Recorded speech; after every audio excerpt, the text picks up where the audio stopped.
तपाईको श्रीमानले तपाईलाई धोका दिँदैछ भने यिन 3 कुराहरू उले गर्ने गर्दछ। पहिला नम्बर त उले आफ्नो फोन प्राइभेट राख्ने गर्दछ। जति पनि एप्स फेसबुक इन्स्टाग्राम व्हाट्सएप यो एप्सहरुमा उले लक लाउन गर्दैछ र तपाईलाई फोन उले छुनु दिदैन। कहिले पनि कसै जग्गा फोन उले बिर्सेको छ भने फट्टै उठाएर ल्याउने गर्दछ र उले फोन राख्दाखेरि जहिले पनि घोप्टो पारेर राख्ने गर्दछ, किनकि झट्टै कसैको फोन आयो भने तपाईको आँखा नपरोस् भनेर, तपाईले नदेखोस् भनेर। नम्बर 2 मा छ तपाईको श्रीमानले तपाईलाई धोका दिँदैछ भने तपाईको कुरा केही पनि खादैन। सानो सानो कुरामा झर्किने, सानो सानो कुरामा रिसाउने, तपाईले भनेको नटेर्ने कुराहरू गर्दछ।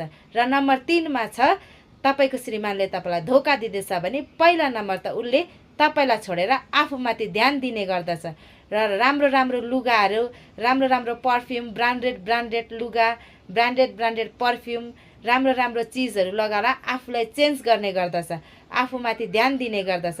यदि 3 चीजहरू तपाईको श्रीमानमाथि छ भने बुझ्नुहोस् तपाईको श्रीमानले तपाईलाई धोका दिँदैछ। जय श्री राम।